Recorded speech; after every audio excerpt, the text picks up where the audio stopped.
Hi guys. இங்க ஒரு பொண்ணும் பசங்க எல்லாம் சேர்ந்து காட்டுக்குள்ள சும்மா நடந்து போயிட்டு இருக்காங்க. அவங்க ஒரு குகைய பாக்குறாங்க. அந்த குகைக்குள்ள ஒரு வித்தியாசமான ஒளி வீசுற முட்டை ஒண்ணு இருக்கு. அந்த முட்டையை அவங்க உடைச்சிடுறாங்க. தவறுதலா பண்ண இந்த விஷயத்தினால அந்த பசங்க எல்லாருமே காணாம போயிடுறாங்க. ஒரு பக்கம் போய் அந்த பசங்களுக்கு என்ன ஆச்சு அப்படின்னு சொல்லி தேடிட்டு இருக்க, மறுபக்கத்துல காணாம போன பசங்கள்ல ஒரு பையன் மட்டும் ரிட்டர்ன் வரா. 20 வயசு பையனா. உண்மையாவே அந்த சிறுவன் தான் இந்த பையனா இல்ல காணாம போன பசங்களுக்கும் இந்த நபருக்கும் ஏதாவது ஒரு விஷயம் லிங்க் ஆயிருக்குமான்னு சொல்லி கொஞ்சம் கூட நினைக்காத அளவுக்கு பயங்கரமான ட்விஸ்ட் அண்ட் டர்ன்ஸோட வச்ச படம் தான் 2016 ரிலீஸ் ஆன vanishing time a boy who return. So இப்போ உங்க கதைக்குள்ள போலாம். நீங்க பாத்துருக்குது வாய்ஸ் மொரிஷா. சோ மறக்காம சப்ஸ்கிரைப் பண்ணுங்க அண்ட் பெல் ஐகானை கிளிக் பண்ணுங்க.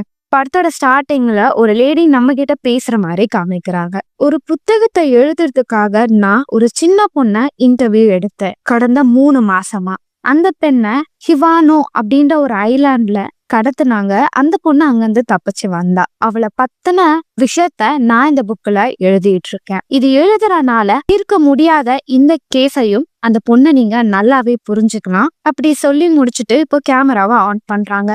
அவங்களுக்கு எதிரில ஒரு சின்ன பொண்ணு இருக்கா. இவள ஹீரோயின் சொல்லலாம். அவளை நீ பேசுமா நான் ரெக்கார்ட் பண்ணேன்னு சொல்லவோ அந்த பொண்ணு பயப்படுற. ஏமா பயப்படுற அப்படின்னு கேட்க, நீங்க நான் சொல்றது எல்லாத்தையும் ரெக்கார்ட் பண்ணுவீங்களா அப்படின்னு அவ சொல்ல, ஆமாமா எல்லாத்தையும் ரெக்கார்ட் பண்ணி ஆகணும். ஏன்னா எனக்கு ஞாபக மறதி அதிகம். நீ சொல்ற ஏதாவது ஒரு வார்த்தையை நான் மிஸ் பண்ணிட்டேன்னா இந்த புக்கை எழுத எனக்கு கஷ்டமா இருக்கும்ல. நான் இந்த வீடியோவை யார்கிட்டயும் காமிக்க மாட்டேன். நீ தைரியமா பேசலாம் அப்படின்றத சொல்ல அவளை பத்தின விஷயத்த சொல்ல தொடங்குறான். நானும் என் அம்மாவும் தான் தனியா வாழ்ந்துகிட்டு இருந்தோம். நான் 4th படிக்கும் போது என் அம்மா வேற ஒருத்தரை திருமணம் பண்ணிக்கிட்டாங்க. வாழ்க்கை ஓரளவு போயிட்டு இருந்தது. அப்போ ஒரு கார் ஆக்சிடென்ட்ல என் அம்மா இறந்துட்டாங்க. இறந்த பிறகு இப்போ நான் இருக்கிற என்னோட ஸ்டெப் ஃபாதர் கூட நான் ஒரு ஐலாண்டுக்கு வந்தேன். அந்த இடத்துல என் அப்பா வேலை பார்க்கறதுக்காக என்ன அந்த இடத்துக்கு கூட்டிட்டு வந்தாரு. இடமும் புதுசு, அங்க இருக்கிற நபர்களும் புதுசு. நான் என் அப்பா கிட்ட அதிகமா பேச மாட்டேன் அப்படின்றத அவ சொல்ல, அடுத்த நாள் காலையில ஹீரோயினா ஸ்கூலுக்கு கூட்டிட்டு போறாங்க. அங்க இருக்கிற பசங்க யாருமே அவகிட்ட பேசாம இருக்காங்க. அவ தனியா சாப்பிட்டுக்கிட்டு இருக்கா. இப்போ ஸ்கூல் முடிஞ்ச பிறகு அவ வீட்டுக்கு போயிட்டு இருக்கா. எதிரா அவங்க அப்பா வராங்க. அவங்க அப்பா பார்த்து அவளும் பயந்து போய் வேற இடத்துல ஒளிரா. அத அவங்க அப்பா பாத்துறாங்க. அவங்க பொண்ணு பேரை சொல்றாங்க. நீ ஏன் என்ன கூப்பிடுற அப்படின்றத அவ எரிஞ்சு விழுகிறா. இங்க பாருமா, எனக்கு நைட் டியூட்டி இருக்கு, அதனால நான் வீட்டுக்கு வர மாட்டேன். உனக்கு ஏதாவது உதவி வேணும்னா எனக்கு கால் பண்ணு அப்படின்னு சொல்லிட்டு அவர் அங்க இருந்து போறாரு. ஹீரோயினோட அப்பாவும் அங்க இருக்கிற மலைகளை கொடைஞ்சி சாலைகளை உருவாக்குற வேலையில பரபரப்பா இருப்பாரு. இங்க ஹீரோயின் நைட்டு தூங்கிட்டே இருக்கும் போது அவளோட போனை யூஸ் பண்றா. அவளுக்கு அவங்க அம்மானா ரொம்ப பிடிக்கும். அவங்க அம்மா அவளை விட்டு போனது அவளால இன்னுமே மறக்க முடியல. அவ ஒரு விஷயத்த சொல்றா, எனக்கு இந்த உலகமே பிடிக்கல. இந்த உலகத்தை விட்டு வேற ஒரு உலகத்துக்கு என்னோட ஆத்மாவை என் உடலை விட்டு எடுக்கணும்னு நான் நினைப்பேன். ஆனா இது கேட்க பைத்தியக்காரத்தனமா இருக்கலாம். ஆனா இதுக்காக நான் நிறைய ரிசர்ச் பண்ணியிருக்கேன் அப்படின்னு சொல்றான். கிளாஸ் டைம்ல கம்ப்யூட்டர் யூஸ் பண்ணும் போது ஒரு ஃபேஸ்புக் மாதிரி இருக்கிற வேற ஒரு வெப்சைட்ல சாட் பண்ணிட்டு இருக்கான். கிளாஸ் முடிஞ்சோடனே அவ வெளியே போனா அவளுக்கு அப்பதான் ஞாபகம் வருது, ஐயோ ஃபோல்டரை க்ளோஸ் பண்ணவே இல்லையே அப்படின்னு சொல்லிட்டு வேகமா க்ளோஸ் பண்ண வர, அதுக்குள்ள பசங்க அதெல்லாம் படிச்சுட்டு இந்த பொண்ணு ஒரு வினோதமான பொண்ணு போல, இதெல்லாம் பத்தி படிக்கிறது பாத்தியா, பைத்தியம் போல அப்படின்னு சொல்லிட்டு அவளை ஒரு மாதிரி பேச அவளுக்கு வந்துடுது. என்கிட்ட பேசாம அங்கிருந்து நடந்து போயிட்டு இருக்கா. சோகமா அவன் நடந்து போயிட்டே இருக்கும்போது அவளுக்கு முன்னாடி ஒரு பால் வந்து விழுகுது. அந்த பாலை எடுக்க ஒரு சின்ன பையன் வரான். இவனை ஹீரோன்னு சொல்லலாம். அந்த பையன் அனாதை ஆசிரமத்துலதான் இருக்கான். அங்கதான் வெளிவந்த பிறகு ஹீரோனியா பாக்குறான். ஹீரோனியும் அவனையே பார்த்துட்டு நீ இங்கதான் இருக்கியா அப்படின்னு கேட்க, ஆமா அப்படின்றத அவன் சொல்ல அவ அங்க இருந்து போயிடறான். ஆனா ஹீரோக்கு ஹீரோனியா ரொம்பவும் பிடிக்கும். அது மட்டும் இல்லாம ஹீரோயின் இது மாதிரி உடல்ல இருந்து ஆத்மா போறது, வேற ஒரு உலகத்துல சேர்றது, இது மாதிரி விஷயத்தெல்லாம் பாக்குறத அவனுக்கும் தெரியும். இது மூலியமா அவகிட்ட இனிமே ஃப்ரெண்டு வச்சிருந்தான்னு சொல்லி அதெல்லாம் பத்தி அவனும் பேசுவான். ஹீரோயினும் நீயும் இந்த மாதிரிதான் இருக்க அப்படின்னு சொல்லிட்டு, சரி எப்படி நம்ம உடல்ல இருந்து ஆத்மாவை எடுக்கிறதுன்னு சொல்லி சும்மா காட்டுப்பகுதியில உட்காந்து பிராக்டிஸ் எல்லாம் பண்ணிட்டு இருப்பாங்க.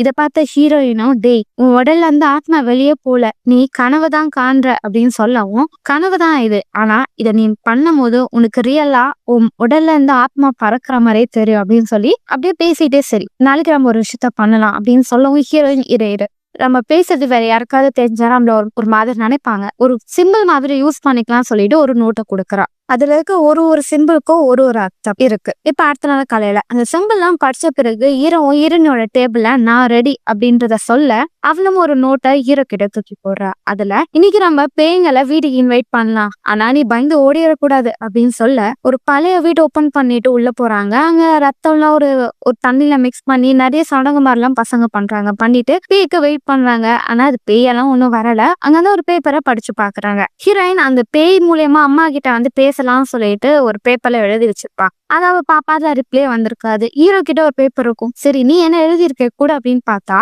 நான் 6 இன்ச் வளரணும், 30 வயசுக்குள்ள 1 மில்லியன் சம்பாதிக்கணும் அப்படின்னு அவன் எழுதி வச்சிருப்பான். டேய் போய் போய் பேய்கிட்டேடா இதை கேட்ப அப்படின்னு அவன் சிரிக்க, நான் கேட்டதை நினைச்சு சிரிக்கிறியே, நீ என்ன எழுதுன கூட அப்படின்னு சொல்லி அப்படியே சன்னியா பேசி அவங்க போக போக போக அந்த வார்த்தைகள் மூலியமாவே க்ளோஸ் ஆயிருவாங்க. இப்போ ஹீரோவும் ஒரு இடத்துக்கு கூட்டிட்டு போறான் வா அப்படின்னு சொல்லிட்டு காட்டுக்குள்ள இருக்கிற ஒரு வீட்டுக்கு கூட்டிட்டு போவாங்க. அது ஒரு சோப் ஃபேக்டரி. அங்கிருந்து அந்த சோப்பெல்லாம் அதை பாக்குறா. அதை பார்த்துட்டே இருக்கும் போது ஹீரோ ஒரு விஷயத்த அவளுக்காக பண்ணி கொடுக்குறான். அந்த சோப்ல அவளோட முகத்தை வரையிடுது. அது கொஞ்சம் காமெடியா இருக்கு. அதை நினைச்சு அவ சிரிக்க, ஹீரோயினும் ஹீரோ பார்த்து நானும் நான் மாதிரி அனாதைதான், ஏன்னா என் அம்மா இறந்து போயிட்டாங்க அப்படின்னு சொல்ல அவனும் என்ன ஆனாலும் பரவாயில்ல, நான் எப்பவுமே அவனை விட்டுட்டு போக மாட்டேன்னு சொல்லி ரொம்ப சென்டிமெண்டா பேசவும் அந்த பொண்ணுக்கு ரொம்ப பிடிச்சிருக்கு. இப்ப அவன் கூட அந்த சோப்பை எடுத்துட்டு போகும்போது அது கை தவறி ஒரு ஓட்டைக்குள்ள விழுந்துருது. அதை அவன் எடுக்க ட்ரை பண்ணுவான். ஆனா கை எட்டவே எட்டாது. அவன் அவ்வளவு மெனக்கிட்டு பண்ற விஷயத்தெல்லாம் பார்த்து ஹீரோயினுக்கு ரொம்ப பிடிச்சு போயிடும். ஹீரோ பார்த்து நீ என்ன விரும்புறியா அப்படின்னு கேட்க அவன் ஆமா அப்படின்னு சொல்ல, இங்க பார் நீ இதுக்கு அடுத்து என்னை விட்டுட்டு போனேன்னா உன்னை தொலைச்சிருவேன், எனக்கு ஒண்ணு பிடிச்சிருக்கு அப்படின்றத சொல்லி கிஸ் பண்ணிட்டு அங்கிருந்து ஓடி போயிடுறா. அப்படியே அவங்க போக போக போக நல்லா க்ளோஸ் ஆயிடுறாங்க. ஹீரோயினும் ஹீரோ பார்த்து ஒரு விஷயத்த சொல்லுவா. இருட்டு நினைச்சு நான் பயந்தேன், நடுங்கினேன், எனக்கு ரொம்ப சங்கடமா இருந்தது.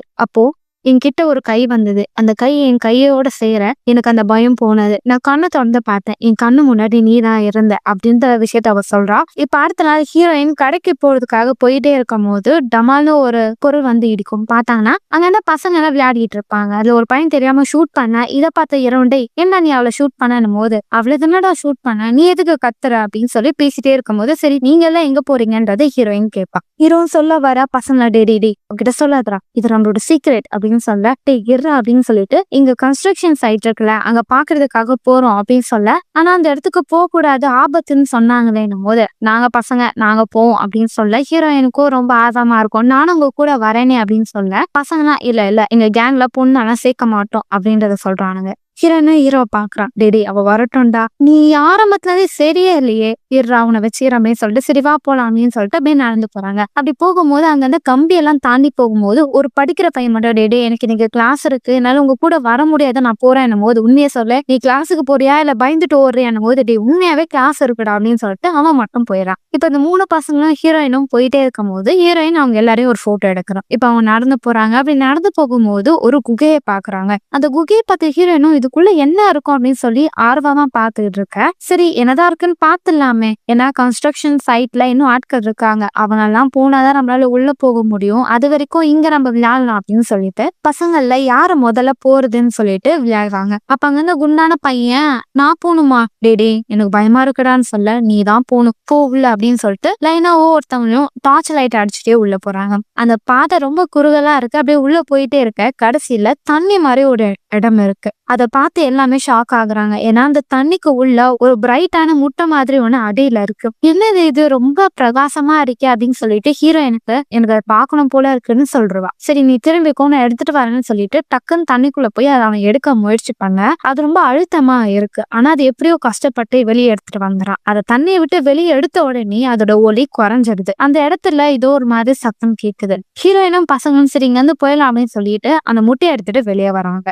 எல்லாருமே சேர்ந்து அந்த முட்டையை பாக்குறாங்க. என்னடா இது இவ்வளவு பெருசா இருக்கு, வித்தியாசமா இருக்கே அப்படின்னு சொல்லிட்டு இருக்க. அங்கிருந்து ஒரு பையன் என்ன சொல்வானா, டேய் என் பாட்டி கிட்ட ஒருத்தர் ஒரு விஷயத்த சொன்னாருடா, அதாவது எப்போல்லாம் நிலா முழுசா தெரியுதோ இந்த மலையில இது மாதிரி ஒரு குகை உருவாகும். இந்த குகைக்குள்ள இருக்கிற இது ஒரு பூதத்தோட முட்டை. இந்த முட்டையை நம்ம எடுத்தோம்னா நம்மளோட வயசு சீக்கிரமாவே அதிகமாயிட்டே இருக்கும், நம்ம வயசானவங்களாம் மாறிடுவோம் அப்படின்னு சொல்ல, டேய் இது உன் பாட்டியா சொன்னாங்க, ஆனா உன் பாட்டி தான் மென்டல் ஹாஸ்பிட்டல்ல இருக்காங்களே, நம்ம டேய் சும்மா இருடா, என் பாட்டி இப்படிதான்டா சொன்னாங்க அந்த போது எனக்கு இது இன்னும் நம்புற மாதிரி தெரியலன்னு சொல்லி பசங்க எல்லாம் பேசிட்டே இருக்கும் போது ஹீரோயின் அவளோட தலையை தொட்டு பாப்பா. அவளோட கிளிப்பு ஒண்ணு காணாம போயிருக்கும். அது அவங்க அம்மா கொடுத்தது. என் கிளிப்பு காணோம் அப்படின்னு சொல்ல ஹீரோவும், நீ அந்த குகைக்குள்ள போனல அங்க விழுந்திருக்கும் சொல்ல, சரி இரு நான் எடுத்துருவேன்னு சொல்லிட்டு அவ கீழே இறங்கி போவா. பசங்களா என்னடா நீ அந்த பொண்ணை ரொம்ப கவனிக்கிறியே, என்ன மேட்ரு அப்படின்னு சொல்லி பேசிட்டே இருக்க. ஹீரோ என்ன அந்த குகைக்குள்ள போறா. தேடிட்டே இருக்கும்போது அவளுக்கு அந்த கிளிப்பு கிடைச்சது. கிளிப்பு கிடைச்சிருச்சுன்னு குனிஞ்சு எடுக்கிறா. இப்போ அந்த தண்ணிக்குள்ள ஒரு ப்ரெஷர் வருது. அந்த இடமே அப்படியே ஆட ஆரம்பிச்சிருது. திரும்ப அந்த தண்ணிக்குள்ள ஒரு ஒளி வெளியே வருது. ஹீரோனிக்கு பயம், ஏதாவது ஆயிர போகுதுன்னு சொல்லிட்டு அந்த குகையை விட்டா வேகமா வெளியே வர இப்படியே கஷ்டப்பட்டு வெளியே வந்து பாக்குறா.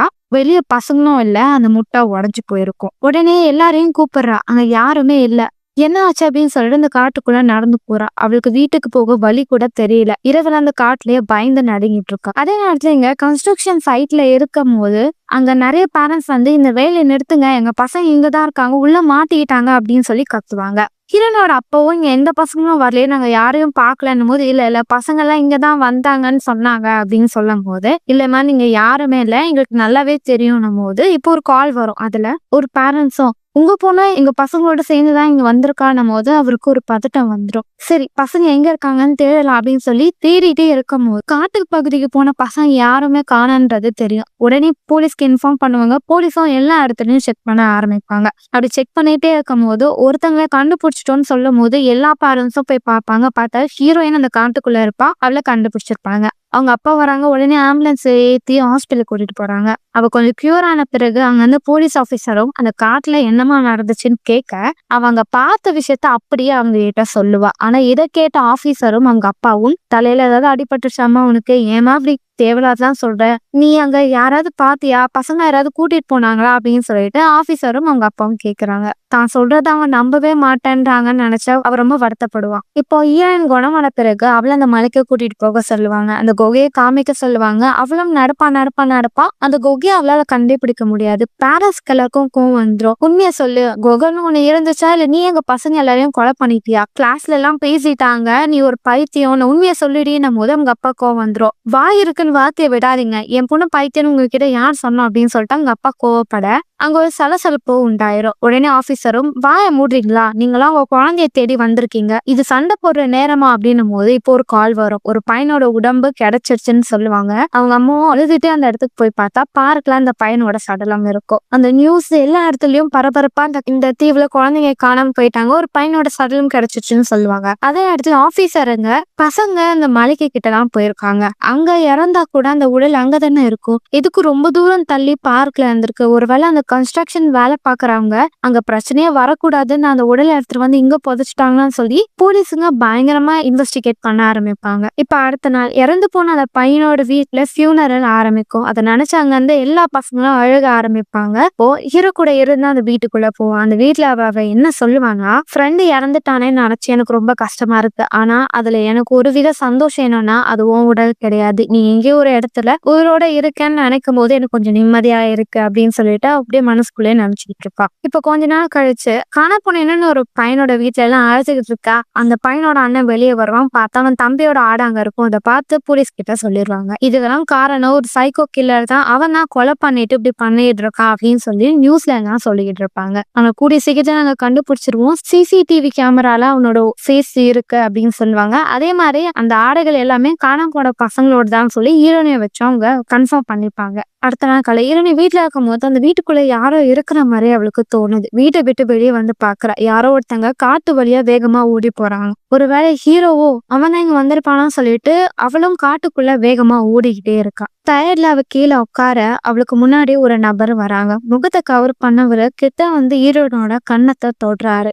இதனால அவளுக்கு பயம் வருது. ஒருவேளை இவன் தான் அந்த கொலைகாரனா இருப்பான்னு சொல்லிட்டு பயந்து ஓடுறான். ஆனா அந்த நபரும் கிட்ட வந்து ஹீரோட பேரை சொல்றான். நாதான் அவன் அப்படின்னு சொல்ல இந்த விஷயத்த ஹீரோனியால கொஞ்சம் கூட ஏத்துக்கவே முடியல. அவன் கிட்ட இருந்து தப்பிக்க ஓட அவன் வாயை பொத்தி உன்கிட்ட ஒரு விஷயம் சொல்லணும்னு சொல்ல கையை கடிச்சு தள்ளி விட்டுட்டா ஓடுறா. அப்போ அந்த நபர் பாக்கெட்ல இருந்து ஒரு புக் எடுக்கிறாரு. காரு அது கீழே விழுந்துருது. இப்ப அவளும் வேகமா ஓடி போறா. அவளுக்கு எதிர அவங்க அப்பா கார் வருது. என்னமா ஆச்சுன்னா, என்ன ஒருத்தன் கொலை பண்ண முயற்சி பண்ணாப்பா, அந்த காட்டு வழியா ஓடி போறான் அப்படின்னு சொல்ல உடனே போலீஸ் ஆபீசருங்க வந்து அந்த இடத்த செக் பண்றாங்க. ஆபீசரும் ஹீரோனி கிட்ட வந்து, நீ பார்த்த நபர் எப்படி இருந்தாரு, அவரோட உடல் அமைப்பு எப்படி இருந்ததுன்னு கேட்க, எனக்கு அவரோட முக ஞாபகம் இல்ல, ஆனா அவரு ஹீரோட பேர் சொன்னா அப்படின்றத சொல்ல காட்டு பகுதியில எல்லாம் தேட ஆரம்பிக்கிறாங்க. அங்க ஒரு ஆபீசரும், சார் காட்டுல இந்த ஒரு புக்கு மட்டும் தான் சார் கிடைச்சது அப்படின்னு சொல்லி புக்கை காமிக்க, ஹீரோயினா அது என்னோடதுதான் வாங்கி வைக்கிறா. அவளுக்கு நல்லா தெரியும் இவ ஹீரோக்கு கொடுத்த புக்குன்னு. அந்த புக்கு ரொம்ப பெருசாவும் இருக்கு. அத அவ வாசிக்க தொடங்குறா.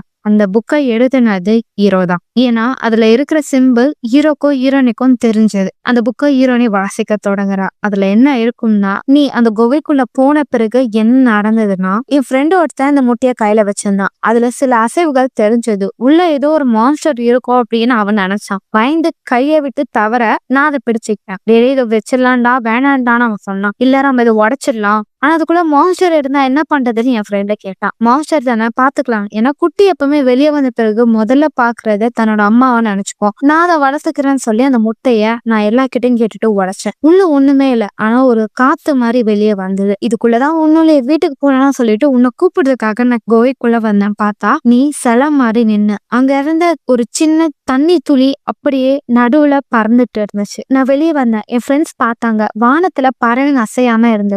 நாங்க அப்படியே கிராமத்துக்குள்ள வந்தோம். பார்த்தா எல்லாருமே அசைவே இல்லாம இருந்தாங்க. அப்பதான் எங்களுக்கு தெரிஞ்சது நாங்க நேரத்தை வரைய வச்சுட்டோம்னு. என் ஃப்ரெண்டோட அப்பா அவன் பார்த்தான். நாங்க எல்லாம் அந்த இடத்த பார்த்தோம். எல்லாமே அசையாம இருக்குத நினைக்கும் போது கொஞ்சம் வேடிக்கையா இருந்தது. நாங்க ஜாலியா கடைக்கு போனோம், சாப்பிட்டோம், விளையாடணும். ஆனா அது போக போக எங்களுக்கு போர் அடிக்க ஆரம்பிச்சிருச்சு. என் ஃப்ரெண்டும், நான் சொன்னலடா நம்ம வயசானாதான் இந்த இடத்த விட்டு போக முடியும் அப்படின்னு என் ஃப்ரெண்டு ஒருத்தன் சொன்னான். ஆனா இந்த இடத்த விட்டு தப்பிக்க இன்னொன்னு ஒரு வழி இருக்கு. இந்த உலகத்தை விட்டு வெளியே போனா நம்மளோட உலகத்துக்கு வந்துடலாம் நாங்க நினைச்சோம். ஆனா எனக்கு ஒரு கவலை இருந்துச்சு. இந்த விஷயத்தெல்லாம் நான் உங்ககிட்ட சொன்னா நீ நம்புவியான அப்படின்னு சொல்லிட்டு இப்ப பசங்க எல்லாம் வேற ஒரு இடத்துக்கு போலாம்னு சொல்லி அவங்க திங்ஸ் எல்லாம் பேக் பண்ணிட்டு தண்ணி கிட்ட வராங்க. ஆனா அந்த தண்ணி அவங்களால தள்ளவே முடியல. அவங்களுக்கு என்ன பண்றதுன்னு தெரியாம குழம்பிட்டு இருக்காங்க. அதே இடத்துல அந்த குண்டா இருக்கிற பையனுக்கு வீசிங் ப்ராப்ளம் இருக்கும். அவனால அவனோட மெடிசன் கூட எடுத்துக்க முடியாது. இதெல்லாம் ஹீரோயின் படிச்சுட்டே இருக்கும் போதுதான் ஹீரோனுக்கு இப்ப தெரிய வருது வெளியே இருக்கிறது ஹீரோன்னு. ஆபீசர் சார் ஒருத்தனோட காத்தடை எங்க இருக்கு அப்படின்னு சொல்ல ஹீரோனி வேகமா ஆபீசர் கிட்ட ஓடி போறாங்க. நான் உங்ககிட்ட சொன்னதெல்லாம் போய் இங்க யாருமே வரல, அதெல்லாம் என்னோட இல்யூஷன் அப்படின்னு சொல்ல ஆபீசரும் உண்மையாவா,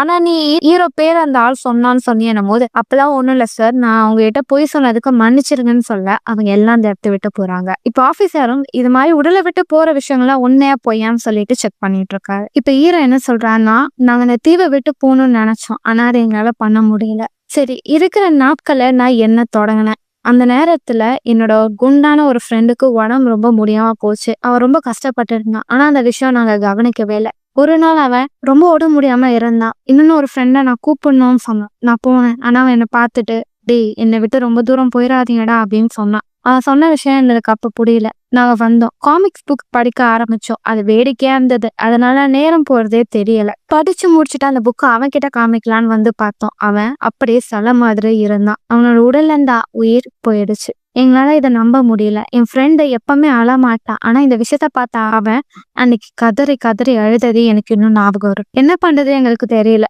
அவனோட உடலை நாங்க தூக்கிட்டு போனோம், பார்க்ல புதைச்சிட்டோம். ஆடையை நாங்க ஞாபகார்த்தமா வச்சுக்கிட்டோம். வீட்டுக்கு போன உடனே அவங்க அம்மாட்ட கொடுத்துடலான்னு. இனியோட சேர்த்து நாங்க 1974 days ஆயிடுச்சு இந்த இடத்துல நாங்க இருந்து. நாங்க நடந்து நடந்து சிட்டிக்கே போயிட்டோம். எந்த விஷயமும் எங்களுக்கு மாறல. அதே மாதிரிதான் எல்லாமே போச்சு. நாங்க மட்டும் வளர்ந்துட்டோம். அங்க சாப்பிட்டுட்டு அங்க வந்து புக்ஸை படிப்போம். நேரம் இருக்கும் போது ஃபியூச்சருக்கு தேவைப்படணும்னு கொஞ்சம் பணத்தையும் எடுத்து வச்சுப்போம். அப்படியே நாட்கள் போயிட்டே இருந்துச்சு. நான் ஒரு நாள் நடந்து போகும்போது உன்ன மாதிரியே ஒரு பொண்ணை பார்த்தேன். அந்த பொண்ணை பார்த்தோன்னே எனக்கு ஒரு ஞாபகம் இருந்தது. ஆனா உனக்கு என்ன பார்த்தா அந்த ஞாபகம் வருமானு எனக்கு கேள்வி. சரி, நமக்கு எவ்வளவுதான் வயசாயிடுச்சுன்னு சொல்லி நாங்க கவுண்ட் பண்ணோம். என்னதான் ஆளு வளர்ந்தாலும் படிப்பளவுல நாங்க கொஞ்சம் வீக்கு தான். கணக்கு கூட எங்களுக்கு போட வர. அப்படி கணக்கு போட்டுதான் நாங்க தெரிஞ்சுக்கிட்டோம் எங்களுக்கு 20 வயசாயிடுச்சுன்னு. என் ஃப்ரெண்டு சொன்னான், வயசானா நம்ம திரும்பவும் பழைய உலகத்துக்கு வந்துருவோம். எங்களுக்கு 20 வயசாயிடுச்சுன்னா நாங்க சீக்கிரமா உலகத்துக்கு வந்துருவோம்ல. அப்போ நாங்க பார்க்க சும்மா ஜம்மன்னு இருக்க வேணாம், அதனால நல்ல ட்ரெஸ் எல்லாம் போட்டுட்டு திரும்பவும் கிராமத்துக்கு வந்தோம். அந்த கிராமத்துக்கு வரும்போது என் ஃப்ரெண்ட் அவங்களோட வீட்டுக்கு போனான். அவங்க அப்பா அம்மாவை நினைச்சு அவன் ரொம்ப சந்தோஷப்பட்டான். அவங்க தன்னை நம்புவாங்களா மாட்டானுலான்ற கேள்வி அவனுக்குள்ள இருந்தது. ஆனா எனக்கோ அது வேற மாதிரி தோணுச்சு. ஏன்னா என்ன பார்த்துக்க இந்த ஊர்ல யாருமே இல்ல. ஏன்னா நான் ஒரு அனாதை தானே. ஆனா என்னை பத்தி புரிஞ்ச நீதான். உன்னை தேடணும்னு நினைச்ச அந்த குகைக்குள்ள திரும்பவும் வந்தேன். ஆனா அந்த குகையில இப்ப என்னால போக முடியல. நான் வளர்ந்துட்டேன். ஆனா உன்னை நான் பார்த்தேன். அந்த வீட்டுக்குள்ள போனேன். அந்த ஓட்டையில விழுந்த அந்த சோப்புல இருக்கிற உன் முகத்தை எடுத்து உன்னோட பெட்டியில வச்சேன் அப்படின்னு சொல்ல, ஹீரோயினும் வேகமா போய் அந்த பெட்டி ஓபன் பண்ணி பாக்குறா. ஹீரோ சொன்ன மாதிரியே அவளோட பாக்ஸ்க்குள்ளதான் அந்த அந்த சோப்பு இருக்கும். இத பார்த்த ஹீரோனே ஷாக் ஆயிரா. அதே இடத்துல ஹீரோவும் நாங்க சீக்கிரமா நார்மல் உலகத்துக்கு வந்துருவோம்னு வெயிட் பண்ணோம். ஆனா வெயிட் பண்ணோம். நேரம் போயிட்டே தான் இருந்தது. எதுவும் மாறல. ஆனா எனக்கு ஒரு நம்பிக்கை இருந்தது. நான் சீக்கிரமா ரிட்டர்ன் வந்துருவேன். உன்னை பாத்துருவேன். ஆனா என் ஃப்ரெண்ட் அப்படி இல்ல. அவன் தினமோ வினோதமா பண்ண ஆரம்பிச்சான். அவன் கிட்ட நான் போய் பேசினேன். அவனும் எனக்கு இதுல நம்பிக்கை இல்ல. நமக்கு 20 வயசுக்கு மேலேயே ஆயிடுச்சு. ஆனா எதுவும் மாறவே இல்லையே. நம்ம இப்பயே இறந்துருவோம் அப்படின்னு அவன் சொன்னான். ஆனா நானும் நம்பிக்கை விடாத, நம்ம சீக்கிரமா ரிட்டர்ன் போயிருவோம் நான் சொன்னேன். உன்ன மாதிரிதான் எனக்கும் இருக்கணும்னு ஆசை. ஆனா என்னோட மைண்டுக்குள்ள நிறைய விஷயங்கள் ஓடிட்டு இருக்கு. நினைச்சு பாரு, நீ மட்டும் அந்த முட்டையை அன்னைக்கு உடைக்காம இருந்தா நம்ம இப்படி மாட்டியிருக்க மாட்டோம். நம்மளோட ஃப்ரெண்டும் இறந்திருக்க மாட்டான் அப்படின்னு அவன் சொன்னான். அதை கேட்ட எனக்குள்ள ஒரு பயம் வந்தது. கரெக்டா இல்ல, என்னாலதானே இவங்க இவ்வளவு பிரச்சனை ஃபேஸ் பண்றாங்கன்னு தோணுச்சு. ஆனா ஒரு மாதிரி பித்து குடிச்ச மாதிரி நான் ஒரு விஷயத்த நம்பிட்டே இருந்தேன். நான் ரிட்டர்ன் போயிருவேன்னு சொல்லி அந்த விஷயத்த இந்த நோட்ல எழுதுனேன், செவுத்துல எழுதுனேன், வெளியே போய் கத்துன கலர்னேன். இதெல்லாம் என் ஃப்ரெண்டு பார்த்துட்டு இருந்தான். இப்ப கொஞ்ச நேரம் கழிச்சு வீட்டுக்குள்ள போனேன். என் ஃப்ரெண்டே இல்ல. அவன் எங்க போயிட்டான்னு தெரியாம எல்லா இடத்துலயும் தேடினேன். அவன் எனக்கு எங்கேயுமே கிடைக்கல. ஆனா கடைசியில மலையில அவனோட ஆடை இருந்தது. நான் தண்ணிய பார்த்தேன். அவன் கீழே குதிச்சுட்டான். கரெக்டா, இதுதான் எங்களுக்கான முடிவு. வேற வழி இல்லையே இந்த உலகத்துல இருக்க. இது எல்லாத்துக்கும் காரணம் நான் தான். இதோட என் வாழ்க்கைய நான் முடிச்சுக்கிறேன் அப்படின்னு நினைச்சு நானும் இந்த தண்ணிக்குள்ள உள்ள போனேன். இப்ப கொஞ்ச நேரம் கழிச்சு அந்த தண்ணி நார்மலா மாறுச்சு. எனக்கு நீச்சல் தெரிஞ்சனால நான் தப்பிச்சுட்டேன். ஆனா என் ஃப்ரெண்டு உள்ள போயிட்டா. மூச்சு விடாம அவன் தண்ணியிலே இறந்துட்டான். நான் கண்ணை திறந்து பார்த்தேன். கரையில இருந்தேன். எல்லாமே நார்மலா இருந்தது. ஒரு நிமிஷத்துல என்னால அது எதையும் நம்ப முடியல, ஏத்துக்க முடியல. எனக்குள்ள ஒரு பதட்டம், பயம் இருந்துச்சு. நான் பயந்துகிட்டு இருந்தேன் அப்படின்னு சொல்ல, இப்ப ஹீரோயினும் ஹீரோவை தேடி அந்த வீட்டுக்குள்ள வரா. உள்ள போய் பாக்குறா. ஹீரோ அப்படியே நடுங்கிட்டு அழுதுகிட்டு இருக்காரு. ஹீரோயினும் என்னை மன்னிச்சிடு, எல்லாம் என்னாலதான் அப்படின்னு சொல்லிட்டு ஹீரோட கையை பிடிச்சு அழுகுறா. ஹீரோவும் அழுகுறாரு. அடுத்த நாள் காலையில ஆபீசருங்களுக்கு சிசிடிவில ஹீரோட முகம் தெரிஞ்சிருக்கும். அதை பிரிண்ட் பண்ணி எல்லா தெருக்குள்ளயும் ஓட்டுறாங்க.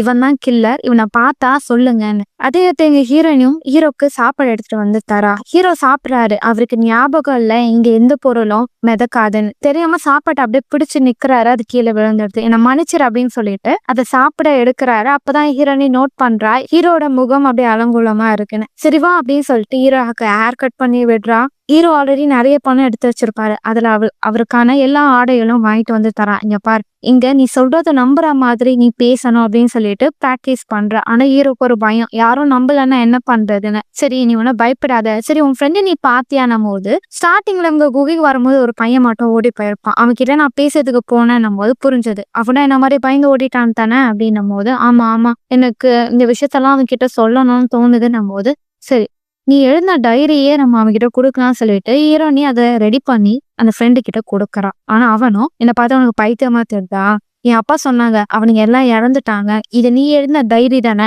நீயே வச்சுக்கோன்னு சொல்லிட்டு தன்னில தூக்கி போட்டு அவன் போயிடுறான். அதே இடத்துல எங்க ஹீரோ அந்த வீட்டுக்குள்ள தனியா இருக்கும் போது அவருக்கு நிறைய இலூஷன் வருது. அவரோட இறந்து போன ஃப்ரெண்ட்ஸ் எல்லாம் அவரை அட்டாக் பண்ற மாதிரி. பயந்து போன அவரும் அந்த இடத்த விட்டு ஓடி போறாரு. ஹீரோனே தூங்கிட்டே இருக்கா. சத்தம் கேக்குதுன்னு பார்த்தா ஹீரோ அந்த ரூம்ல தான் இருப்பாரு. பயந்துகிட்டு இருக்கு. ஏன்னா ஆச்சுன்னும் போது தயவு செஞ்சு என்ன தனியா விடாத, எனக்கு பயமா இருக்கு அப்படின்னும் போது அவங்க 2 பேரும் அப்படியே அங்கேயே தூங்கிடுறாங்க. ஹீரோயின் தூங்கிட்டே இருக்கும் போது அவங்க அப்பா கதவை தட்டுவாங்க. அப்பதான் அவளுக்கு ஞாபகம் வரும் ஹீரோ கூட இருக்கான்னு சொல்லிட்டு. உள்ள போ அப்படின்னு சொல்லிட்டு அவங்க அப்பாட்ட என்ன அப்படின்னு கேட்க, நான் வெளியே போறேன் அப்படின்னு சொல்லிட்டு அவங்க அப்பா போவாரு. இப்ப ஹீரோயினியும் ஹீரோவும் நடந்து போயிட்டே இருக்கும் போது ஹீரோயினும், நான் கால்குலேட் பண்ணேன், உனக்கு 30 வயசுக்கு மேலலாம் இல்ல வயசு, உனக்கு 20 தான் அப்படின்றத அவ சொல்லிட்டு நீ தங்கின அந்த இடத்துக்கு போனா அந்த மேம் கிட்ட எல்லாத்தையும் சொல்லி புரிய வைக்கலாம்னு சொல்லிட்டு அவங்க நடந்து போவாங்க. அதே அடுத்து இங்க ஹீரோனோட அப்பா கார் ஓட்டிட்டு போகும்போது அங்க இறந்து போன பசங்களோட பேரண்ட்ஸ் வருவாங்க. உன் பொண்ணுக்கு என்ன பைத்தியமா, அவ ஒரு டைரி எடுத்துட்டு வந்துட்டு ஒரு பையன் உயிரோட தான் இருக்கா அப்படின்னு எல்லாம் கதை கட்டிக்கிட்டு இருக்கான்னு சொல்லும் போது அவங்க அப்பா என்ன மன்னிச்சிருங்க,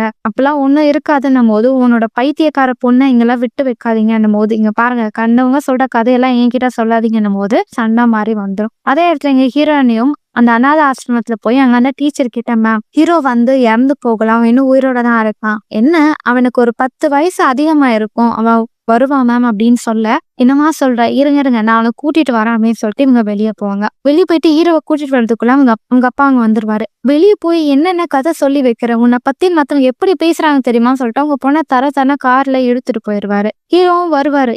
ஆனா அந்த பொண்ணு, நான் என்ன பாத்துக்கிறேன், நீ அந்த மேம் கிட்ட போய் பேசு அப்படின்றத அவ சொல்லிடுவா. ஹீரோவா அந்த இடத்துக்கு போவாரு. யார் சார் நீங்க என்ன பண்றீங்க அப்படின்னு அந்த மேம் கேட்க, மேம் நான் தான் ஹீரோ, உங்களுக்கு என்ன தெரியுமா அப்படின்னு சொல்லிட்டு ஹீரோ எல்லா விஷயத்தையும் சொல்ல, அந்த மேமும் ஓ அப்படியாப்பா, சரி சரி, நான் நீ சொல்றதெல்லாம் நம்புறேன், ஆனா இங்க வேணாம், நீ வெளியே போய, நானும் வெளியே வரேன், நம்ம இதை பத்தி பேசலாம் அப்படின்னு சொல்ல, ஹீரோவும் அப்ப நீங்க என்ன நம்புறீங்களா, எனக்கு அது போதும்னு சொல்லிட்டு போகும்போது ஒரு குட்டி பையன் வந்து நிற்பான். டேய் நீ எப்படா இருக்கேன்னு சொல்லிட்டு அந்த குழந்தைகிட்ட போக அந்த மேம் பயந்துருவாங்க. அவனை எதுவுமே பண்றாதீங்க சார் அப்படின்னும் போது, மேம் அப்ப நீங்க இன்னும் என்ன நம்பலன்னும் போது, ஏதாவது பண்ணீங்கன்னா நான் போலீஸ் கிட்ட சொல்றேன் அப்படின்னு சொல்லும் போது ஹீரோ அழுதுகிட்டே அந்த இடத்த விட்டு வந்துடுறாரு. இங்க ஹீரோனிய புடிச்சிருக்கோம் அவங்க அப்பாவும், ஏங்க இப்படி பைத்திய மாதிரி பண்ற, ஒரு இடத்துல சும்மா இருக்க மாட்டியான்னும் போது, நீங்க யார் அதெல்லாம் கேட்க, உங்களாலதான் என் அம்மா இறந்து போயிட்டாங்க, நீங்களும் அம்மா தானே கார்ல போனீங்க, அப்ப எப்படி அவங்க மட்டும் இறந்தாங்க கார் ஆக்சிடென்ட்ல, நீங்க தான் ஏதோ பண்ணிருக்கீங்கன்னு சொல்லும் போது அவங்க அப்பா பயங்கர கோவத்துல அவங்க பொண்ணை உள்ள போட்டு லாக் பண்ணி கதவு ஜன்னல் எல்லாத்தையும் ஆணி அடிப்பாரு. நான் என்ன தப்பு பண்ணேன்னு எனக்கு தெரியல, எனக்கு மட்டும் ஏன் இப்பெல்லாம் நடக்குது கடவுளே அப்படின்னு சொல்லிட்டு அவர் அங்கிருந்து போக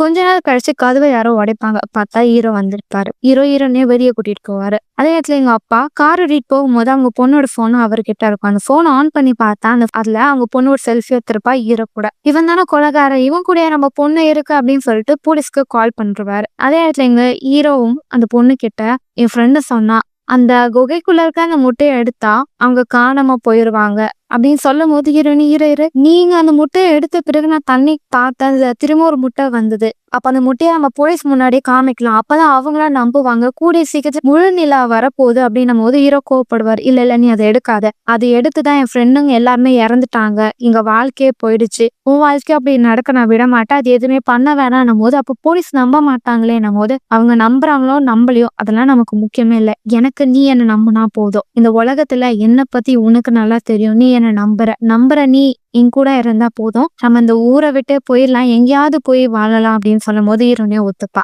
சரி வா நம்ம பொருட்கள் எடுக்கலாம்னு சொல்லிட்டு வீட்டுக்குள்ள வராங்க. அதே நேரத்துல ஹீரோனியோட அப்பாவும் தன் பொண்ணு ஆபத்துல இருக்கா, அவளை கண்டுபிடிக்கணும்னு சொல்லிட்டு அந்த வீட்டுக்குள்ள அவர் வருவாரு. அவர் ஒளிஞ்சு பார்க்க ஹீரோ ஒரு பேக் ஃபுல்லா பணத்தை போடுவாரு. ஹீரோனியை புடிச்சிட்டு வா போடணும்னு சொல்லும் போது அவங்க அப்பா ஒளிஞ்சு இருந்தா ஹீரோவை போட்டு அடிச்சிருவாரு. ஹீரோவும் தப்பிக்கிறதுக்காக அவர் போட்டு அடிச்சுட்டு ஹீரோனை இழுத்துட்டு ஓடி வந்துருவாரு. இப்ப அந்த இடத்துக்கு ஆபீசருங்க வராங்க. அங்க நடக்கிற எல்லா விஷயத்தையும் பாக்குறாங்க. அதுல ஒரு செவுத்துல மட்டும் சோப்புகள் எல்லாத்தையும் அடக்கி வச்சுட்டு அதுல ஹீரோனி உருவம் மட்டும் இருக்கும். அதை பார்த்து ஆபீசர், இதை பார்த்தா அவனுக்கு எப்படி தோணுதுன்னும் போது, அந்த பையனுக்கு ஹீரோனி பிடிச்சிருக்கு போல சார், அதனால அந்த பொண்ணோட உருவத்தை வரைஞ்சி வச்சிருக்கான் போது, இந்த கதை கொஞ்சம் மாத்தி சொல்லி பாரு, இந்த பையன் ஒரு சைக்கோ, ரொம்ப நாளா ஹீரோனியை ஃபாலோ பண்ணிட்டு இருக்கான், இப்ப ஹீரோனியை தூக்கிட்டு ஓடிட்டான், இந்த கதை நல்லா இருக்குல்ல, இப்படி நம்ம செட் பண்ணிடலாம் அப்படின்னு அவங்க பேசிட்டு இருக்காங்க. இப்போ ஹீரோனோட அப்பாயிட்ட வந்தோம் சார், உங்க வீட்டுக்கு வெளியே அந்த பையனோட கால் தடையும் இருக்கு, நாங்க கண்டுபிடிச்சிட்டா ரொம்ப நாளா உங்க பொண்ணை ஃபாலோ பண்ணிட்டு இருக்கான், உங்களுக்கு ஏதாவது விஷயம் தெரியுமா அப்படின்னு கேட்க, என்னோட பொண்ணோட போன்ல நாங்க பார்த்தேன், என் பொண்ணும் அவனா செல்ஃபி எடுத்திருந்தாங்க, அதை தவிர வேற எதுவுமே எனக்கு தெரியாது அப்படின்றத அவர் சொல்லிடுறாரு. இப்ப ஹீரோவும் ஹீரோனியும் வேற ஒரு இடத்துக்கு போலாம்னு சொல்லிட்டு ஷிப்ல டிக்கெட் வாங்க நிற்பாங்க. ஆனா அந்த எல்லா இடத்துலயும் ஹீரோட போட்டோ போட்டுட்டு இவன் தான் கொலைக்காரன் அப்படின்னு சொல்லிட்டு ஹீரோனோட போட்டோவும் போட்டுட்டு இந்த பொண்ணு கடத்திட்டான் அப்படின்ற மாதிரி போடுவாங்க. அதனால ஹீரோவும் இதுக்கு அடுத்து இருக்க வேணா மாட்டிப்போம் அப்படின்னு சொல்லி ஓடும் போது போலீஸ் பாத்துருவாங்க. அவங்களும் பயந்து ஓடுவாங்க ஓடிக்கிட்டே இருப்பாங்க. கடைசியில ஒரு சப்வேல போய் ஒழிஞ்சுப்பாங்க. ஹீரோவா ஓடி போயிடலான்னு சொல்ல ஹீரோனி இவங்க நம்ம துரத்திக்கிட்டு தான் இருப்பாங்க. நீ மலைக்கிட்ட வந்துட, நானும் அந்த இடத்துக்கு வந்துடுறேன்னு சொல்லிட்டு ஹீரோனி போக போலீஸ் அந்த பொண்ணு கிடைச்சிட்டான்னு சொல்லி அப்படியே விட்டுருவாங்க. இப்போ போலீஸும் ஹீரோனிய கூப்பிடுறாங்க. இங்க பாருமா, அவன் ஒரு சைக்கோ, அவன் ரொம்ப நாளா உன்னை ஃபாலோ பண்ணிட்டு இருந்தான், உன்னை நம்ப வைக்கணும் தான் உன் ஃப்ரெண்ட்ஸோட பேரை வச்சு அவன் ஏமாத்துறான், நீ இப்போ உண்மைய சொல்லு, அவன் எங்க இருப்பானு, அப்படி நீ சொன்னா மட்டும்தான் உன்னோட 2 ஃப்ரெண்டை நம்மளால காப்பாற்ற முடியும் அப்படின்னு சொல்ல ஹீரோனி சைலண்டா இருக்கா. இப்போ கேப் கிடைச்ச உடனே ஹீரோனி அந்த இடத்த விட்டு வேகமா ஓடி போறா. அவ ஓடுனதை பார்த்த ஆபீசரும் அந்த பொண்ணு போய் பிடிங்கடா அப்படின்னு சொல்ல இவங்க ஓடுவாங்க. டேய் நடக்காதீங்கடா, ஓடுங்கடா அப்படின்னு சொல்லிட்டு அந்த பொண்ணை பிடிக்க எல்லாம் ஓடுவாங்க. ஹீரோனி அந்த மலை கிட்ட வந்துருவா. இப்போ அவளுக்கு கரெக்டா அந்த குகை இருக்கிறது கண்ணுக்கு தெரியும். ஏன்னா இன்னைக்கு முழு நிலவு அப்பதான் அந்த குகை ஓப்பன் ஆகும். ஹீரோனி அந்த முட்டையை எடுக்க தண்ணிக்குள்ள போறா. எடுத்துட்டு வெளியே வரா. ஹீரோ அந்த முட்டைய வாங்கி வச்சுக்கிறாரு. நீ இதை பண்ணக்கூடாது அப்படின்னு சொல்ல போலீஸ் இதை பண்ணாதான் நம்புவாங்க. நீ தப்பே செய்யாத நிரபராதி. நீ வாயை திறக்கலன்னா நீதான் எல்லாரையும் கொலை பண்ணன்னு உன் மேல பழி போட்டுருவாங்கன்னு சொல்ல, இங்க பார் அவங்கள கொலை பண்ண நான் தான் அப்படின்னு சொல்லிக்கிறேன். நீ இதுல எல்லாம் இன்வால்வ் ஆகாத. இது சாதாரண விஷயம் கிடையாது. இப்ப அந்த மரம் அப்படி சாயுது. ஹீரோனை தள்ளி விட்டு கீழே விழுகிறாரு. இப்ப ஹீரோனை கண்ணை தொடர்ந்து பார்த்தா ஹீரோ அந்த முட்டையை தூக்கிட்டு ஓடி போறாரு. அதே நேரத்துல ஆபீசர்களும் தேடிக்கிட்டே உள்ள வராங்க. அப்போ ஹீரோவை தேடி போக ஹீரோ அந்த மலையோட எஜ்ஜில நிக்கிறாரு. ஹீரோனி கிட்ட நினைச்சு பாரு, நம்ம மட்டும் அன்னைக்கு அந்த கோல் கிட்ட வராம இருந்திருந்தா, இந்த முட்டையை எடுக்காம இருந்திருந்தா, நீயும் நானா ஒன்னா படிச்சு ஒன்னா கிராஜுவேட் வாங்கியிருப்போம். நம்ம லைஃப்ல அடுத்த லெவலுக்கு போயிருப்போம். ஆனா எல்லா விஷயத்தையும் நான் இப்படி ஸ்பாயில் பண்ணிட்டேன்னு சொல்லிட்டு ஹீரோ ஃபீல் பண்ண. அதே நேரத்துல ஹீரோனியும் கெல்ட்டியா இருப்பாங்க. ஏன்னா அந்த குகைக்குள்ள போகணும்னு ஆர்வமா இருந்ததே ஹீரோனி தான். அந்த முட்டையை எடுக்கணும்னு சொன்னதும் அவதான். என்னாலதான் எல்லாம் தப்போம், நீ முட்டாள்தனமா ஏதாவது பண்ணாதன்னு பேசிட்டே இருக்கும்போது போலீஸ் அவங்க 2 பேரையும் சுத்தி வளைச்சிடுறாங்க. அந்த பொண்ணு இங்க விடு அப்படின்னு சொல்ல ஹீரோனியா எல்லார்கிட்டயும் கெஞ்சி கேட்கிறா. அவன் என்னோட ஃப்ரெண்டு தான், உங்களை கெஞ்சி கேட்கிறான், அவனை நீங்க தப்பானவனா நினைக்காதீங்க, அவனை விட்டுருங்க அப்படின்னு சொல்லிட்டே இருக்க ஒரு ஆபீசர் ஹீரோவை பிடிக்கும் போது ஹீரோனி தடுப்பா. அப்ப ஸ்லிப் ஆகி ஹீரோனி கீழே விழுந்துருவா. ஆனா ஜஸ்ட்ல ஆபீசர் பிடிச்சிருவாங்க. ஆனா அந்த கை அவருக்கு லைட்டா ஸ்லிப் ஆகும். ஹீரோவும் அவங்களை காப்பாத்த வர 2 பேரும் தண்ணிக்கு உள்ள விழுகிற மாதிரி போக அவங்களோட கண் துளி அப்படியே உரையுதுன்னா என்ன அர்த்தம்? ஹீரோ முட்டையா உடைச்சிட்டாருன்னு அர்த்தம். இப்ப ஹீரோனி கண்ணை திறந்து பாக்குறா. அவளுக்கு முன்னாடி கடல் அலை அப்படியே உறைஞ்சு நிக்குது. ஹீரோ கையை பிடிக்கிறாரு. இப்ப ஹீரோனி கண்ணை திறந்து பாக்குறா. அவ தண்ணிக்கு வெளியே இருப்பா. பக்கத்துல ஆபீசரும் விழுந்து கிடப்பாங்க. இப்ப இன்டர்வியூ எடுக்கிற அந்த லேடியும் அந்த நபர் தானே ஹீரோன்னு சொல்ற, உன்னை காப்பாத்தின பிறகு அவர் ஏன் காணாம போயிட்டாரு அப்படின்னு கேட்க ஹீரோயின், ஏன்னா நான் நார்மலான லைஃப வாழணும், அவனால எனக்கு எந்த பிரச்சனையும் வந்துடக்கூடாதுன்னா என்னை விட்டுட்டு அவன் போயிட்டான் அப்படின்றத சொல்ல. ஆனா நீ ஆபீசருங்க கிட்ட உன்னை அவன் மிரட்டினா, ஆனா தான் நீ அவனுக்கு உதவி பண்ணேன்னு சொன்னியேமா, ஏன் அதை சொன்ன அப்படின்னு கேக்குறாங்க. இப்போ ஹீரோனிய வெளியே கூட்டிட்டு போறாங்க. பிரஸ் மீடியா ஆட்கள்லாம் ஹீரோனி கிட்ட பேச முயற்சி பண்றாங்க. ஹீரோனோட அப்பா அவளை கார்ல உட்கார வச்சுட்டு வீட்டுக்கு கூட்டிட்டு போறாங்க. அப்ப ஹீரோனி நம்ம கிட்ட ஒரு விஷயத்த சொல்றா. நான் ஏன் இப்படி சொன்னேன்னா, உண்மையா சொன்னா யாருமே நான் நம்ப மாட்டீங்கள அப்படின்னு சொல்லிட்டு வீட்டுக்கு போறான். இப்போ அந்த கிராமத்துல இருக்கவங்க எல்லாருமே அவளோட வீட்டுல மோசமான வார்த்தைகளை எழுதி வச்சிருப்பாங்க. ஆனா அவங்க அப்பா அதெல்லாம் எதுவுமே கவனிக்காம பாத்து போமா அப்படின்னு சொல்லிட்டு அவங்க பொண்ணை அவ்வளவு பத்திரமா பாத்துப்பாரு. அவளுக்கு சமைச்சும் தருவாரு. இதெல்லாம் பார்த்த ஹீரோனுக்கு கொஞ்சம் சங்கடமா இருக்கும். ஏன்னா இந்த நபரை நான் ரொம்ப வெறுத்தேன், ஆனா இவரை என்னை எப்பவுமே விட்டு கொடுத்ததே இல்லைன்னு சொல்லிட்டு தேங்க்யூப்பா அப்படின்றத அவர் சொல்றா. சரி சாப்பிட்டு மாறிற போகுது அப்படின்றத அவர் சொல்லுவாரு. இப்ப அடுத்த நாள் ஆபீசர் வராரு. என்னால இன்னுமே நம்ப முடியல நான் உயிரோட இருக்கிறத. இது கண்டிப்பா மிராக்கல் தான். ஆனா இந்த விஷயத்த